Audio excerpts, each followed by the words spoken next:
Hey, everyone. Here we are on a Saturday night.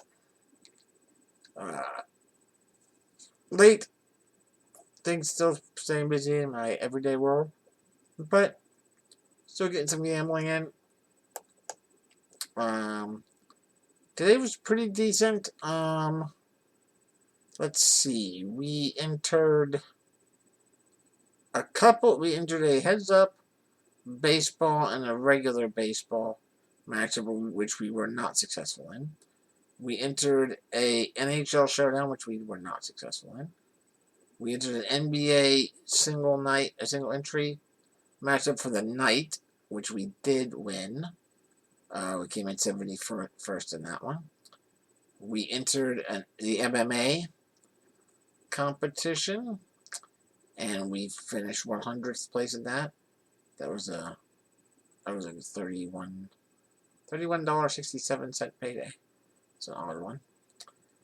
We also entered a larger NASCAR Cup Series, 1,470, and we finished 108th on that one. That was $35 payday. And then we entered the two small $3 Xfinities, and they did not pan out. So we're ahead for the day, which is good. Our golf is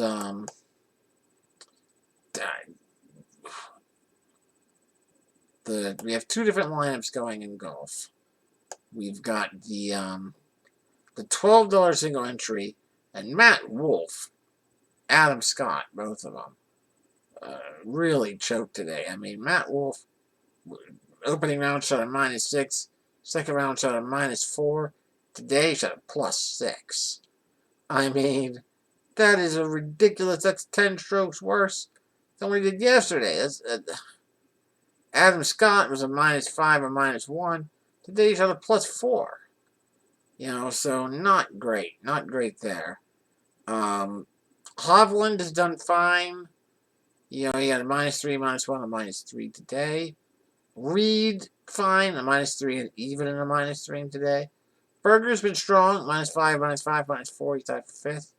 We're just outside the money right now. We're about 4.5 points out of the money going into Sunday. We do have 5 golfers, and there are a number of people ahead of us with only 4. A couple that only have 3 as well, that are ahead of us, and all within basic striking distance. So I'm not locked, but I'm hopeful that we can get into the money there. The other lineup, hanging in there. We're still in the money on that one. Just inside the money, but it has McIlroy. Had a -2, a -1 today, a +3. So he's back to even. Rahm has been golfing well, a -2, -4, -4. Berger, again, doing well. Streelman, a -7, and even then today was a +2. Munoz, the $6,000, 1.1% guy that I got, he's hanging in there, man. -6, and even yesterday, and then a -2 today. So he's in 29th place. So I have hopes. I have hopes that that we can get both of them into the money. Our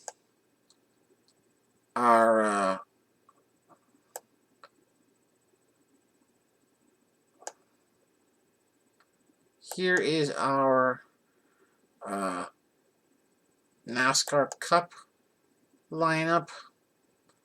We did pretty well. We had Hamlin here, who started second, wound up winning. You know, this was our stars and scrubs lineup. Hamlin did great, finishing first place. You can see he led 115 laps with 61 fastest laps, so he was definitely the man. Busch started in 22nd, moved up to third. He only had 3 laps led, but that's a good place differential point, and had 23 fastest laps. Elliott started on the pole position. Got his 27 laps led, so that was good. 41 fastest laps, still finished 5th. Happy about that. Johnson, who usually does well on this track, started in 6th, finished 7th. So, you know, solid. The other 2 guys both remained clean. Made it through the race. They both moved up at least a few spots. Got a couple bonus spots. So overall, pretty good. Pretty happy with that. Pretty happy with that. Let's see, and then our MMA lineup, you know, really had some potential. Like I said, we still wound up out of 1,470. We still wound up in 100th place. If not for Agapova losing her shit in the first round, we would have been right there, man. Agapova came out and just was trying to get a knockout in 6 seconds and threw everything she had. And, man, I'll tell you, Dobson, I've never seen her fight before. She was a below 500 fighter. But that girl can throw punches. I mean, I don't know if she learned, if she came up with something or what, but she was clearly a dangerous striker.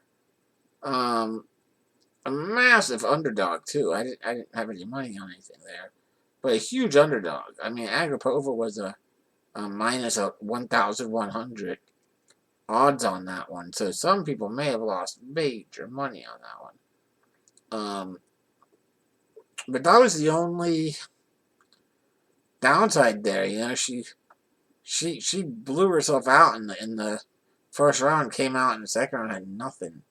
You know, but we were able to get, you know, win by decision here. You know, this was a good. It went the distance, so, but man, lots of significant strikes. Good scoring there. Wright came right out, got a knockout early in the first round. That's always great. Selecki had a really impressive. I know it was only 99.5, and I'd like to see you get at least 100. But man, very impressive submission.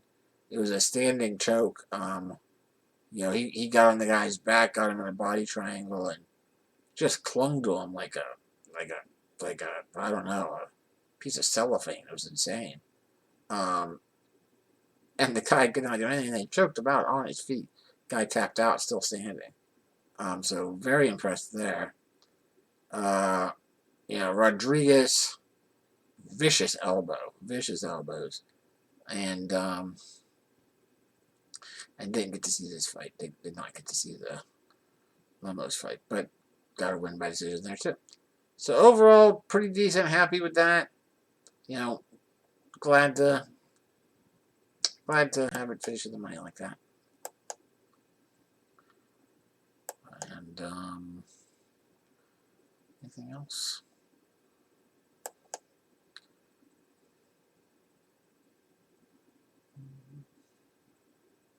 I think that's all that's of interest. Coming up tomorrow, there is Xfinity race, another NASCAR race, and an NBA, of course. Let's see. Let's take a look at things in some order here. Basketball will be the first thing that starts. Here's what I'm looking at for basketball as of now.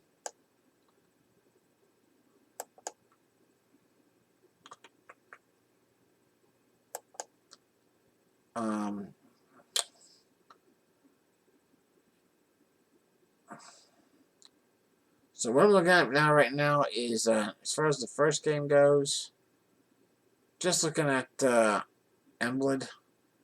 You know, Emblid's been scoring at least 50 points each game thus far. He's not getting a lot of support, not getting a lot of help. So not going anywhere else there. Next one is going to be a big one. It starts at 3:30, and Doncic is questionable with that ankle that he hurt in the last game. I don't know exactly if he's going to play or not, but if he doesn't, I think that Seth Curry could definitely be a big bonus, and even Finney Smith. They've both been scoring decent points. So we'll keep an eye on that. We'll also keep an eye on the Clippers. I'm going with Leonard. He's been having a great series there against Dallas. Morris has been scoring right around value, and Shamet really came alive last game, and the hope is that they'll look at him again. Great price points. I think Shamet could be a great pick.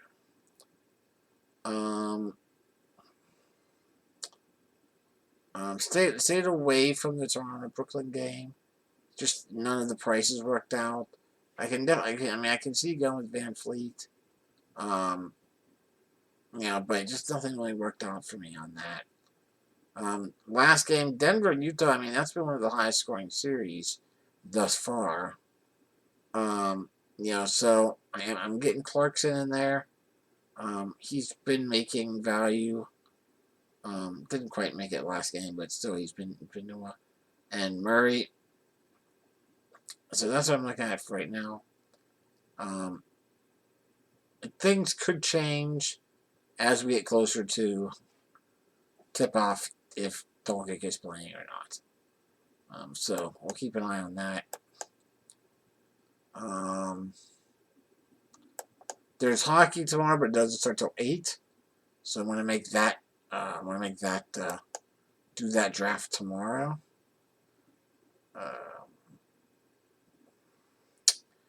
And then there is baseball. The main slate, there's 7 games that start at 1:05, which I don't think I will be ready for. But then there is a 5-game slate that starts at 4:10. So I'll draft something there. So NBA and hockey I'll draft tomorrow. Nope. Major League Baseball and hockey I'll draft tomorrow. Already got NBA drafted. For the truck, not truck race. For the Xfinity race, I'm not sure. I'm just going with the one entry here.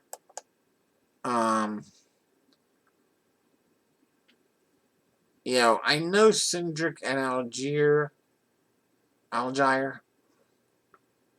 really dominated the race earlier today. And they're starting 14 and 15, which is fine.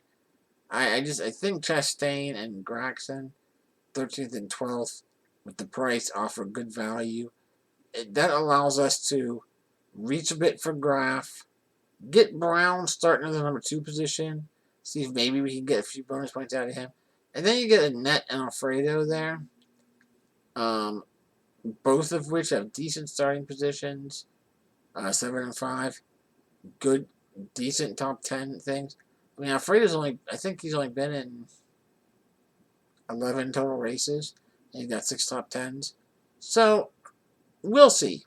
I think the sprint races, I'm sure there's a method to it, but it just seems like anything can happen in those races. So I'm just going to draft that and see how that goes. And then as far as the Cup Series goes tomorrow, that kicks off at 4:15. On that one, I'm looking at going with Truex. He finished second today.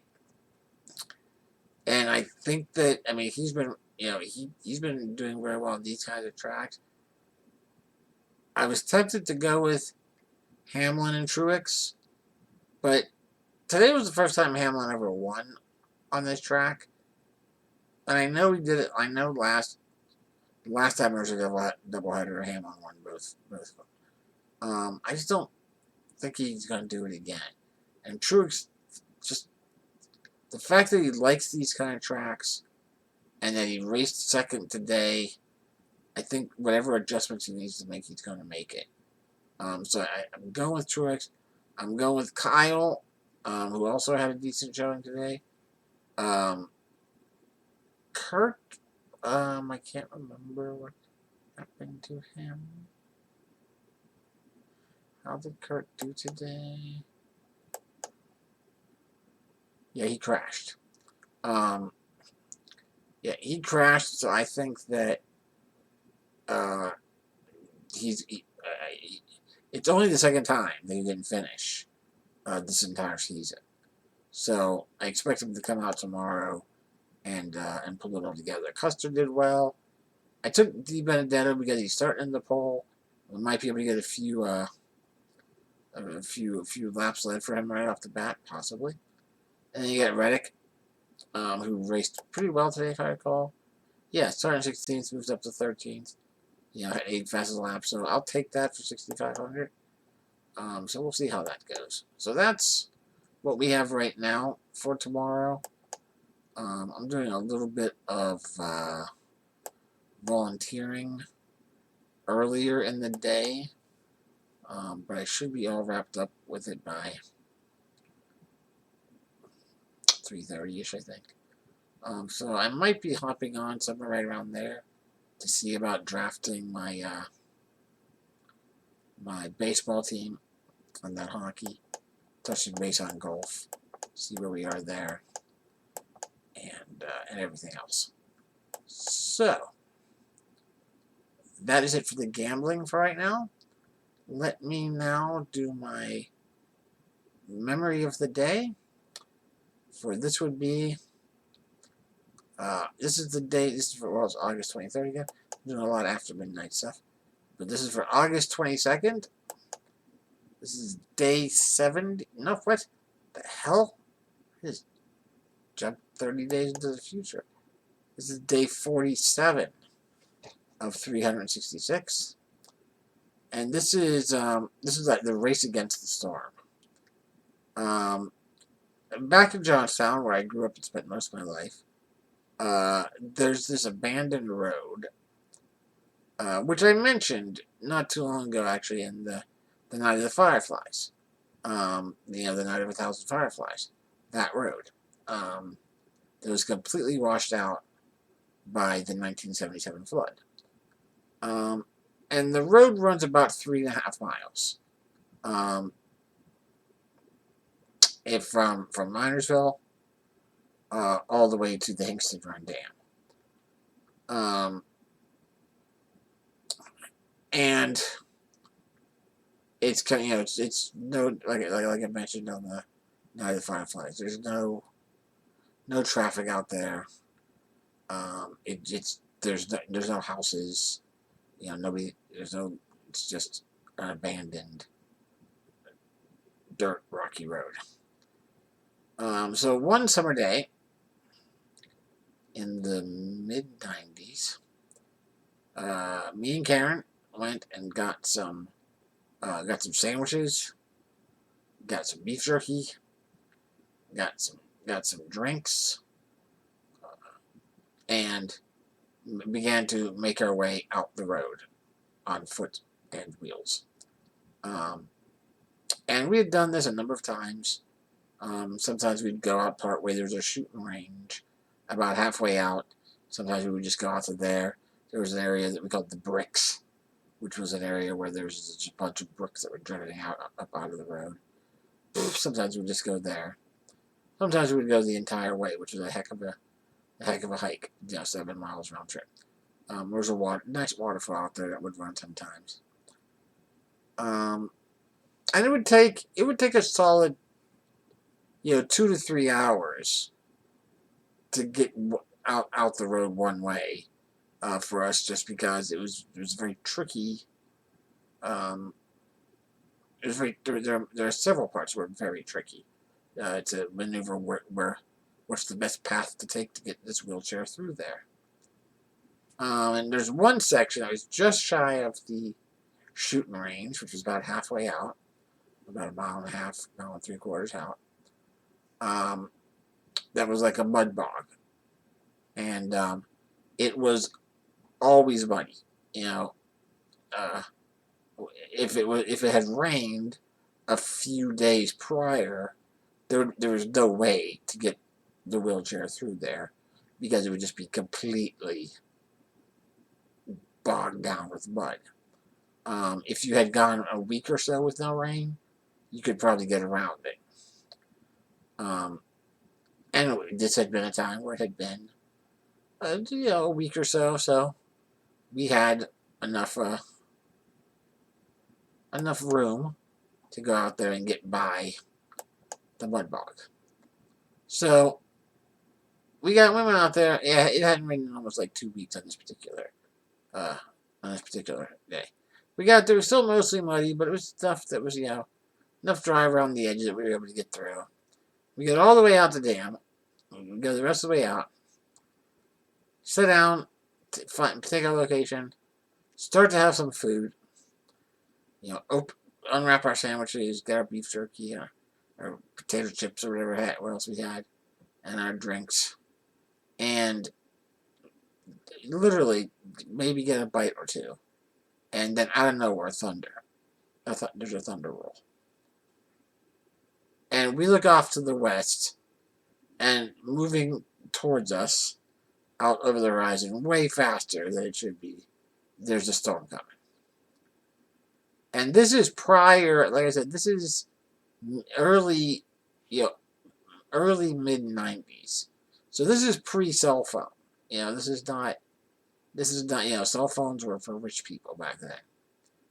And so there is no, like I mentioned, no homes, no cover. There's nothing between where we're at and home, except the road. There's nowhere to go take shelter. There's nothing.